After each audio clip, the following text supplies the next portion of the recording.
Chief. It's a franchise we have where we engage with Black women who are playing chief roles in community, in corporations, and in several other places. And its only intent is to do one thing. It is to tell the story of people who are playing chief roles so that you know the chief within yourself. And so today, as a part of this series that continues to be an emblem for how great the Black woman is as the CEO of Home, Culture, and Community, we have with us the first Black female Vice President of the United States, Vice President Kamala Harris!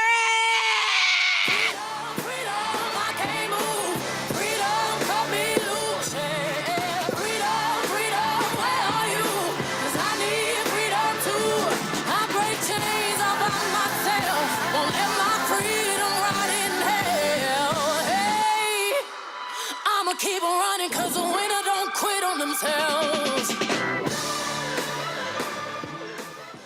That's y'all Vice President. Now listen here.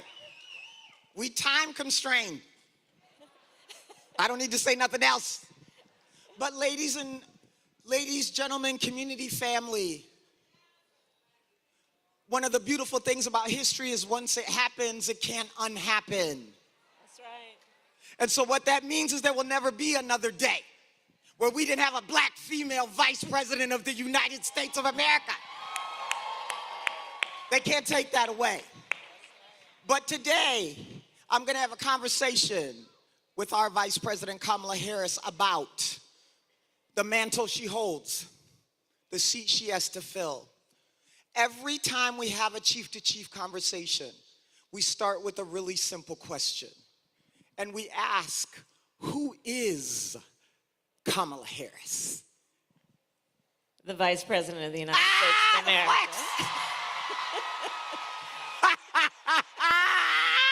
She said, in case you didn't know. And I am a wife. There you go. We have children. I am a godmommy. I am an auntie. I am a best friend. I am a good cook. Oh, hold on. Wait. What do you cook? I cook just about everything. You know, today I picked up some tasso and some andouille sausage to take back to D.C. with me. Gumbo and Kamala. Oh, sorry. You weren't inviting them to nothing. Keep going. And I am a fighter for the people. Yeah. I care about the people. Yeah. Will you do me a favor and just share a little bit more about why you said that twice? What does that mean to you? So I am a child of parents who met when they were active in the civil rights movement, marching and fighting for justice. I grew up in a community where it was an extended family of people who told all of us as children we are young, gifted, and Black, that we could do anything, that there was no boundary or border to what we could pursue or believe, and that we have a duty. It's not about that you have the charity, it's about duty to give back to your community, to know that you've been pulled up and each one must then pull one. And so living a life of service is something that I was raised to feel a sense of responsibility to do, as do all of us in various ways. And for me, it's an elected office. And some of that happened in the Bay Area. I mean, maybe just a little bit of your life happened with it. I was born in Oakland, California. Tell them the story of public service coming out of the Bay Area. I am also a proud HBCU graduate. It must be noted, the first HBCU Vice President of the United States. There's HU or something like that? You know. I was just checking. Don't come for me, y'all. But your journey started in the Bay Area in this life of public service. Yes. Where does that start for you? You talked about it being important for your parents, but like what led you to stay in that path? Because you did quite a few things in California. Well, there are a number of things. I was in extended family. Our second mother, Miss Regina Shelton, and my Louisiana family is here. She was from Palmetto. They were here earlier. They're not. There they are. And we lived on the apartment above Okay. Miss Shelton's nursery school. Okay. So she ran the nursery school. Okay. And she was part of that flow of folks from the South that moved to California. Yep. So she ran this nursery school. We lived in the apartment on top, and she was a matriarch for the community. And we would work at the nursery school as young people. And I would watch Miss Shelton as she would nurture and advise a young mother. I would watch her as she would counsel young parents on how to get through when times were rough. And I would see, and I saw in my mother the same type of person, my uncles, the same type of people. You know, I had my Uncle Sherman, who was one of the first black graduates of Berkeley Law School, who every time anybody in the community had a problem, they'd say, call Sherman. Sherman will help you figure that out. And so I was raised by and among a bunch of people who really felt a responsibility to give and to serve. Yeah. And it was expected of all of us that we would do the same. Yeah. And that is the life I've chosen to live. So, go ahead. Because I think many people understand, especially for black, right? We live in community, and the lawyer in the community is everybody's lawyer. That's right, for every reason. The store owner is everybody's store owner, whether you got money or not, you get an IOU, all those sorts of things. And so I think it is very familial and selfless to exist in black community. When you think about then, and one of the things we are hearing a lot in this season is about how consequential this election season is. That is a word that's being used a lot, but means something different as we look at what this particular season will leave us with if it doesn't happen in a way that this community needs to participate to make it happen. Tell us a little bit about what consequential means in this time, and why this consequential is very different than any other one we've had in recent history. Caroline and everybody here, this is probably the most significant election of our lifetime. You know, we have said it every 4 years, but this here one is it. We are looking at an election that will take place in 122 days. 122. Where on one side, you have the former president who is running to become president again, who has openly talked about his admiration of dictators and his intention to be a dictator on day one, who has openly talked about his intention to weaponize the Department of Justice against his political enemies, who has talked about being proud of taking from the women of America a most fundamental right to make decisions about your own body. And then last week, understand, sadly, the press has not been covering it as much as they should in proportion to the seriousness of what just happened, when the United States Supreme Court essentially told this individual who has been convicted of 34 felonies that he will be immune from essentially the activity he has told us he is prepared to engage in if he gets back into the White House. Understand what we all know. In 122 days, we each have the power to decide what kind of country we want to live in. Understand what we know. When there has been a full-on intentional attack against hard-fought, hard-won freedoms and rights. When I talk about the family that raised me, yes, they took me in a stroller as they were marching and shouting for justice, knowing that justice will not be achieved unless we are prepared to march and shout and fight for it. And one of the ways we do that is through our vote. This here election, let's think about the significance of the United States Supreme Court.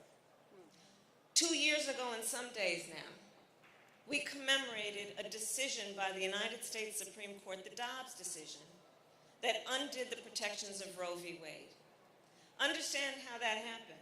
The former president, who wants to be president again, hand-selected 3 members of the United States Supreme Court with the intention that they would undo the protections of Roe v. Wade, and they did as he intended. The Court of Thurgood and RBG took a most fundamental right, the right to make decisions about your own body. And on this subject, I think we all believe and know one does not have to abandon their faith and deeply held beliefs to agree the government should not be telling her what to do with her body. If she chooses, she will talk with her priest or her pastor, her rabbi, her imam, but the government should not be telling her what to do. Understand that the former president who is up for re-election has said he is proud of what has happened, proud of the fact that our daughters will have fewer rights than their grandmothers. That we have seen in state after state, they're passing laws punishing healthcare providers, in Texas providing for prison for life for a doctor or nurse who provides reproductive care.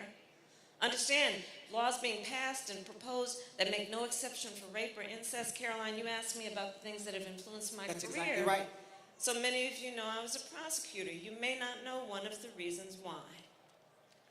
When I was in high school, I learned that my best friend was being molested by her stepfather.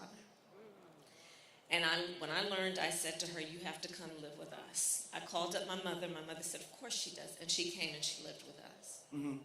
So I decided at a young age I wanted to take on what I could do to protect women and children against violence. The idea that these so-called leaders would be passing laws that make no exception for rape and incest, that are essentially telling a survivor of a crime of violence to their body, a violation of their body, that they have no right to make a decision about what happens to their body next. That's immoral. And that's what's happening in our country right now. You look at the taking of fundamental freedoms and rights. In Georgia, passed a law to deny people and make it more difficult to have freedom to access to the ballot. Passed a law that makes it illegal to essentially give people food and water for standing in line to vote. The hypocrisy abounds. What happened to love thy neighbor? So look at what they're doing. I want to pick that up. And all of this is at stake. Yes. So you've been on an economic tour. You've been on a reproductive freedom tour. Somewhere in this audience or on the internet is my niece Ayo, known as Yo-Yo to me. And she is somewhere between 8 and 32 years old. And right. One of the things that happened when you became vice president is Ayo told me that when she becomes president, her platform is going to be ice cream. All right. Why do I share that? Because I was excited about Ayo thinking that she could be president and that ice cream would be the most important issue in the country. Because the other stuff ain't a problem no more. As I look at the upcoming election, I'm looking at Ayo and I'm trying to prepare myself to have a conversation with her that her doctor may not think her health care is important. Yeah. That she may not be able to make a minimum wage to aspire to meet a work or occupation that matches her intelligence. I am worried that I have to have a conversation with Ayo about why her brother Xavier may not be safe, and it's a conversation I didn't have to have with my little brother. I am going to be handing off a world that has gone backwards, not a world that just didn't go forward. So while we've talked about what we know are some of the topics that come from those that aren't looking out for us, how do we make sure that things that are important to our community, and again, you've been on reproductive freedom, you've been on economic freedom, how do we make sure, because we don't all sit in an administration and we don't all know the technicality for the woman that's going home and is taking care of home, family, and community.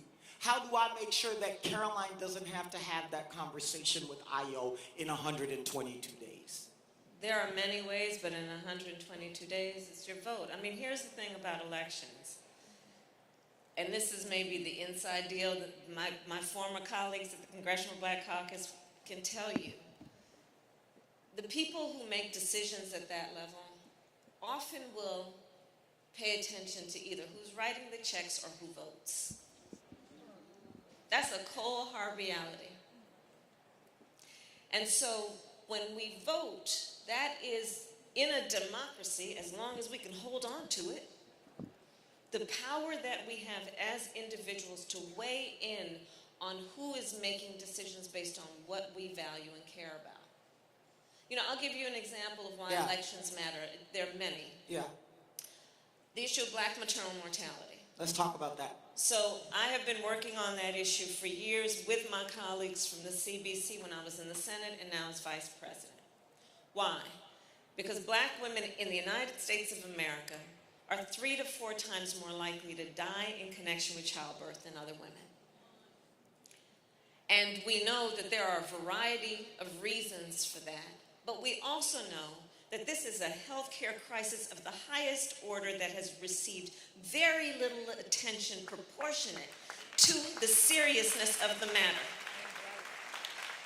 So I worked with my colleagues when I was in the Senate. We passed a number of bills, and when I came into the United States, when I came in as Vice President, I continued to work on it, and one of the things I found is this, that I was looking at, well, for women on Medicaid, which states are providing for postpartum care, not just for 2 months, but for up to 12 months. And I realized when I came in as Vice President, only 3 states would extend Medicaid coverage for postpartum care from 2 months to 12 months. I don't have a problem shaming people sometimes. So I challenged the states to extend it, and now 46 states have extended Medicaid coverage for postpartum care. There is a direct connection between this and black maternal mortality. But here's the other thing, back to the other point about freedom of choice. The majority of black women in America live in the South. You know that in the South, we have some of the highest rates of black maternal mortality. In the South, except for the state of Virginia, every state has an abortion ban. And what I find, hypocrisy upon hypocrisy by some of these extremists, is the same ones saying they're passing these abortion bans because they care about women and children have been completely silent on the issue of black maternal mortality. So don't come to us gaslighting us about where you've been and where you haven't been on important issues that relate to what we know every day affects our sisters, our mothers, our aunties, our grandmothers, and could affect our daughters. So if we were to take that, right, because I think that part of what we do with this conversation on Chief to Chief is make sure that folks really walk away with the call to action for what's different for them. You talked about this engagement in voting and civically, and there are folks in this room that probably have voted, and there's folks in this room that maybe haven't voted, but what are they to see from the vote? Go in 122 days and vote, but what will be different for them if they do, so that those that maybe are considering not doing have a reason to get up that day and do it as well? So what we know is that you can have an idea of what will happen when you look at what has happened.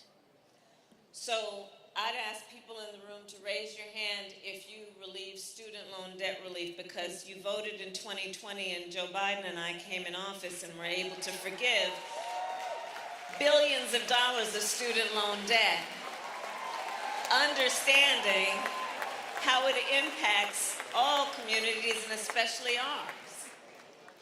I would ask anyone to think, and you don't have to tell anybody about this, have you or a family member suffered from medical debt? We are in the process of saying that no longer can medical debt be counted against your credit score. Right. Because you see, we came in office and we knew, because we are of and care about the people as opposed to the richest billionaires, which is who the former president gave a tax cut to and then created one of the largest deficits our country has ever seen. We know medical debt comes about because most often, a medical emergency, which nobody invites upon themselves or plans for. And it can result in tens to hundreds of thousands of dollars in expenses that you did not plan for and create debt. And then would be used against your credit score. What is your credit? Most people know the number of their credit score like you know your weight. Especially with all those apps now, right? That was shade. Right. That was shade. Right. We're going to talk about that later. But the credit score makes a decision then about who's eligible for a car loan, or a small business loan, or getting an apartment lease. And what's wrong about medical debt being used in the credit score is the credit score is supposed to be a measure of whether you're responsible with money. A medical emergency is not about that issue. What we have done to cap the cost of insulin at $35 a month. Raise your hand if you have a family member who has diabetes. Right. So, And what we know is that black folks are 60% more likely to be diagnosed with diabetes. We cap the cost of insulin at $35 a month. We have finally allowed Medicare to negotiate drug prices with the big pharmaceutical companies to bring the cost down. So I say, look at what we've done to know that when you voted in record numbers, people voted in record numbers in 2020. This is what was able to happen. And when everyone votes in those numbers again in 122 days, we can see it through. And seeing it through includes what we intend to do to raise federal minimum wage, what we intend to do to bring down the cost and make affordable child care a reality for all families. We have said 7% of your income should be, not more than 7% of your income should have to go for child care. What we are in the process of doing for affordable housing, both for renters and those who want to be first-time homeowners. We have a plan. We need Congress to agree that if you are the first generation in your family to seek home ownership, you'll get a $25,000 tax credit to help you with the down payment. So one of the things that the Essence brand specifically represents is over 5 decades of a legacy of showing, demonstrating, and equipping the black woman with the power and influence she has on all. That's right. When she turns her head left, the world turns left. When she decides to do something, other people decide to do it at a different price than they're paying her to do it. I'm sorry, different speech. The value of what she delivers is not always returned at the value of what somebody who mimics what she did is delivered. Right. So for 50 years, Essence has been teaching this member of human community called the black woman that she has a power that just needs to be unleashed versus she doesn't have a power. And because she has a power, everybody around her follows her power.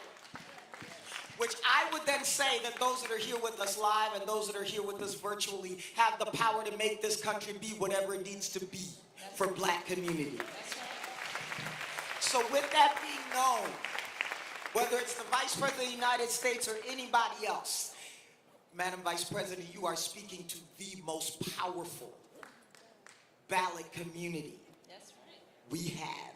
They are the CEOs of home culture and community for all. So if you were to be talking to them about what their power can do for black, through the lens of the chiefs that they are of their community, and you knew that it was what you say that's going to make them do the thing that's right for them, what do you tell these chiefs about what they need to do with that power in 122 days? First, you've already said it, but I will say it to repeat because it bears repeating all the time. We have extraordinary power. And we can never let anybody take our power from us. Never let anybody take our power from us. And never be shy about our power. We must encourage in each other ambition. Ambition is a good thing. It is good to know one's power and then to go for what you want, knowing you can achieve it. That is very important. We do not need to step quietly. We don't know how.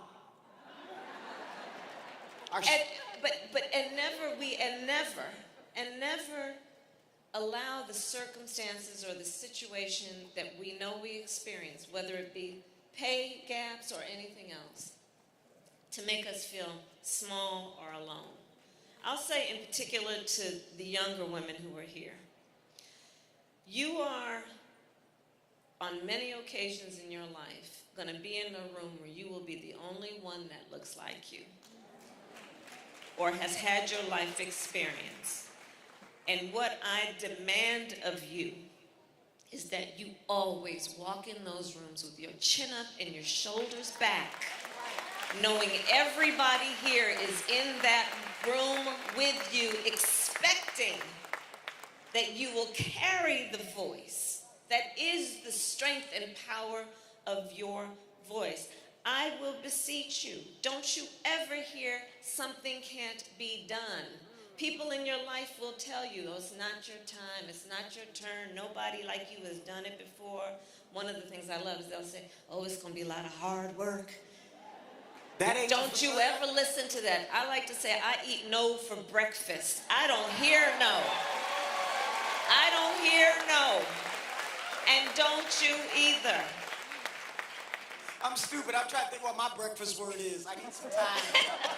I don't have one, but I'm sure there's one there. Well, so as we close this conversation, but not this topic, as a person who has responsibility to be guiding guardian of this cultural artifact we call essence, that belongs to our community, there has never been a more urgent time for the CEOs to make the decisions they have the powers to make. There has never been a bigger time for you to believe that you can shift the circumstance of the community that you have, not just past survival, but to exactly what it should be based on how you contribute and exist. So I'm asking you, as being a part of that community, to not do anything unearned and do everything to understand what will happen if in 122 days you go vote. Because what happens after that will be a conversation you have to be ready to have. Do you know which one you want to have? Ladies and gentlemen, first black female vice president of the United States, Kamala.